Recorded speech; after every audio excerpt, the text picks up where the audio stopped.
ये तीर्थ के रहने के नियम है। तीर्थ सेवन के भी नियम होते हैं, क्योंकि अन्य क्षेत्रे कृतम पापम तीर्थ क्षेत्रे विनश्यति, और तीर्थ क्षेत्रे कृतम पापम गमने न विनश्यति, कभी नष्ट नहीं होता।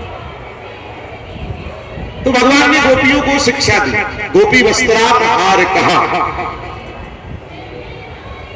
फिर आगे गोवर्धन की पूजा करा के भगवान ने ये शिक्षा दी कि हमें प्रकृति का सम्मान करना चाहिए, प्रकृति से प्रेम करना चाहिए। अगर ये पेड़ है तो हवा शुद्ध है, पेड़ नहीं तो हवा नहीं। पहाड़ों का सम्मान करो, वृक्षों का सम्मान करो, ये हमारे जीवन के लिए आवश्यक घटक है। इंद्र को अभिमान हो गया, मेरा सम्मान नहीं हुआ, सांबर्धक मेघ को भेज दिया, पानी गिराओ। जब भगवान ने सांबर्धक मेघ को देखा तो गोवर्धन उठा करके खड़े हो गए, आ जाओ सब नीचे।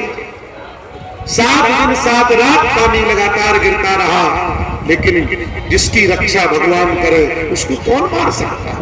जाको राखे साइया मार सके ना कोई, बाल निभाता कर सके जो जग बेरी। 7 दिन में इंद्र को भी समझ में आ गया गलती हो गई, सांबर तक खाली हो गया, हाथ जोड़ता हुआ दंडवत प्रणाम करने आया। उसका भी अभिमान भगवान ने दूर किया, गोवर्धन का पूजन करवाया, गोवर्धन को नीचे रख दिया। अपने अपने घर जब सब चले गए, यशोदा मैया एक दिन रोने लगे। नंद बाबा ने कहा क्यों रो रही हो, तुम्हें तो खुश होना चाहिए, तुम्हारा बेटा इतना बलवान है। छोटी उंगली पर गोवर्धन, पुण्य और पाप एक साथ चलते हैं। जहां पाप खड़ा होता है उसके ठीक पीछे पुण्य, और जहां पुण्य खड़ा होता है उसके ठीक पीछे पाप। टेम नहीं लगता। आप गंगा स्नान करने जाते हो, ये पुण्य है, लेकिन वहां जाने के बाद आप जो गलती करते हो उससे पाप हो जाता है। भाई आप गंगा जी गए, आपने स्नान किया, तो स्नान करने के बाद फिर हमने क्या किया? जलाई अगरबत्ती। अगरबत्ती जलाई और लगाई कहां? जहां से लोग स्नान करने जाते हैं। किसी का पैर उस अगरबत्ती में फंस गया, उसका पांव जल गया, क्या हुआ? पुण्य हुआ? आप बताओ। कुछ लोग क्या करते हैं, गंगा जी की रेता निकालेंगे पानी में से, वैसे शंकर जी कभी नहीं बनाएंगे घर में, गंगा जी में बनाएंगे, निकालेंगे, ऐसा करेंगे, पानी छटेगा, शंकर जी बनाएंगे, पूजा करेंगे, और पूजा करके कहां कर देंगे?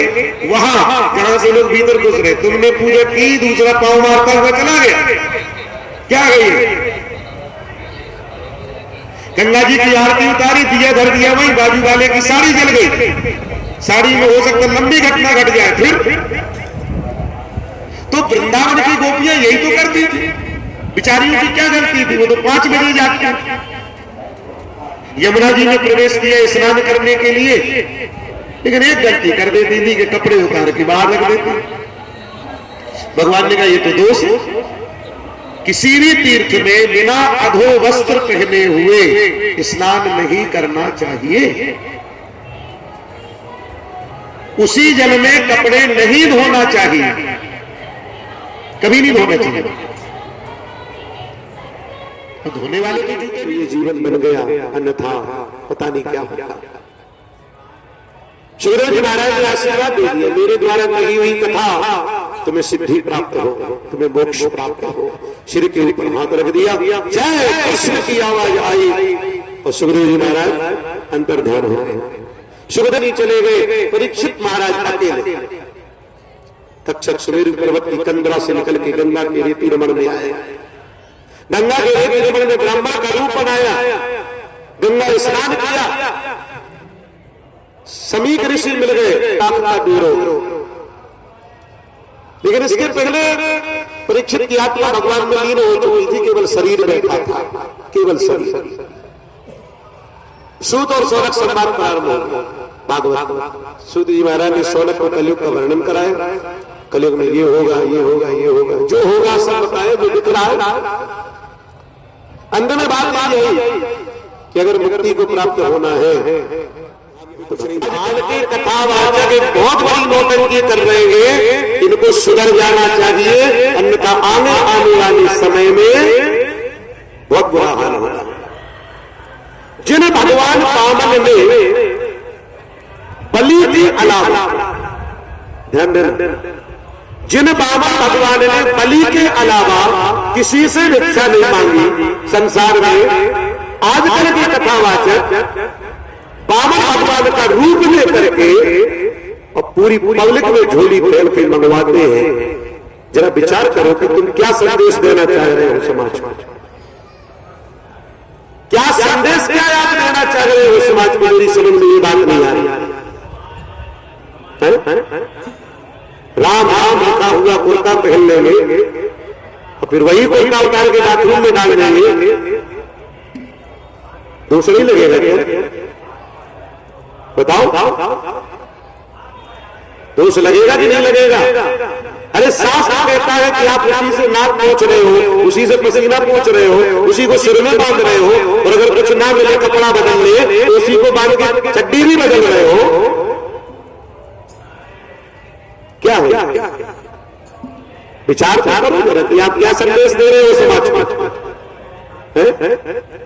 अगरबत्ती के पैकेट पर भगवान की फोटो,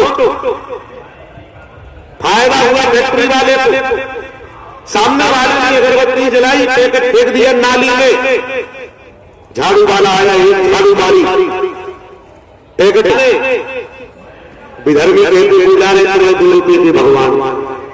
इतना सस्ता है भगवान, इतना सस्ता हो गया भगवान। शादी के कार्ड में चली जाएगी फोटो, कार्ड देखा, सामने वाले ने यूं फेंक दिया, यूं फेंक दिया। एक जगह पे मुझे मैं क्या बताऊं, मुझे कैसा लगा जब भगवान की फोटो छपी हुई, कार्ड से एक महिला अपने बच्चे का मल उठा रही थी। इससे बड़ा अपमान क्या होगा? तो हमें समय के अनुसार सुधर जाना चाहिए। पहले एक पटाखा बनता था जिसमें लक्ष्मी जी बनी रहती थी, उसको लक्ष्मी बम बोलते थे। जब उसको फोड़ा जाता था तो लक्ष्मी के चिथड़े चिथड़े उड़ जाते थे। ये दिवाली मनाओगे आप लक्ष्मी जी को ब्लास्ट करके? एक स्त्री के प्रति अगर हमारी नजर केवल भोग की रहेगी तो ठीक नहीं। एक स्त्री के प्रति हमारी नजर केवल भोग की नहीं होना चाहिए। क्यों? स्त्री मां भी है, स्त्री बेटी भी है, स्त्री अन्नपूर्णा भी है, स्त्री लक्ष्मी भी है। उस रिश्ते में सम्मान करो, हर स्त्री का सम्मान करो, मां के रूप में, बहन के रूप में, मित्र के रूप में, सहयोगी के रूप में। लेकिन नजरें इतनी बदल चुकी है आज के जमाने में महाराज कि भाई बहन भी अगर एक मोटरसाइकिल पे जाए ना तो लोगों की नजर कहती है कि देखो लड़का लड़की घूम रहे। क्यों? आखिर आपको भोग ही दिखाई देता है चारों तरफ। एक बूढ़ा गुरु और जवान चेला दोनों जा रहे थे, रास्ते में नदी थी, नदी में बाढ़ आई हुई थी। वहां एक 16 वर्ष की कन्या खड़ी हुई थी, वो डरी हुई थी, नाव उस घाट में थी नहीं, उसका गांव उस पार था, रात आने वाली थी। कहा महाराज कृपा करके मुझे तैरना नहीं आता, मुझे उस पार उतार दो। गुरुजी बोले नहीं, हम साधु हैं, हम स्त्रियों को नहीं छूते।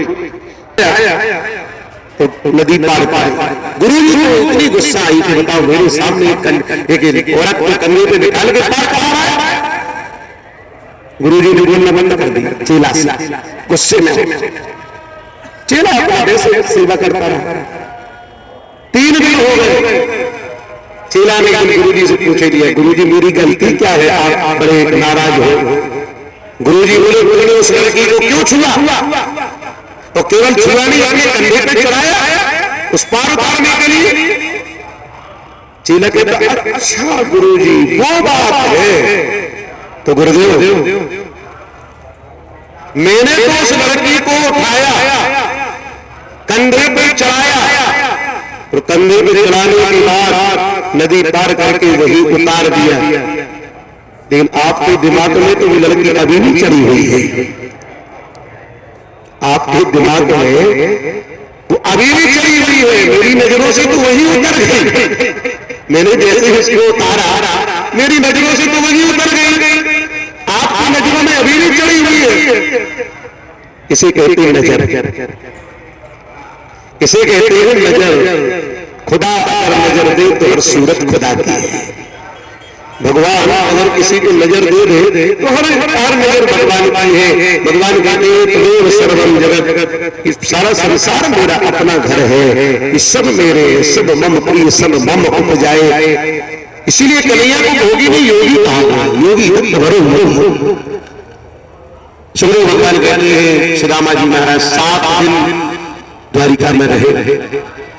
वो 7 दिन जाने लगे, भगवान ने पता नहीं दिया सुदामा जी, ये कथा सबको पता है, एक पता नहीं दिया कि आप कुछ दे दे, ब्राह्मण है टीका मटा करके कुछ दे दे, कुछ नहीं। अब सुदामा जी ने सोचा पत्नी को क्या बताऊंगा, यहां से तो बड़ी शान में आए, मित्र के यहाँ पहुंच भर जाने लो, यहां मिला नहीं, क्या कहा जाए। तो 10-20 लोग साथ में हो गए विदाई करने। तो अपने घर की इज्जत, अपने घर की मर्यादा, अपने घर की बात सबको नहीं बताना चाहिए। मैंने एक दिन और भी कथा में बोला था कि सबको सब कुछ नहीं बताया जाता। सुदामा ने सोचा कि अगर कहूं कि कन्हैया तुम्हारी भाभी और भतीजे भूखे हैं तो मेरी भी बदनामी होगी और इनकी भी बदनामी होगी कि इनके ऐसे मित्र हैं, बताना जरूरी है। पत्नी ने कहा था बता देना, जाओ पिया कृष्णा के पास, हाल गरीबी का जा सुनियो, करहे ना तो राज उदास, मोरे प्रिया होने में छिपी। सुदामा ने तो नहीं बताया कि दशा क्या हुआ।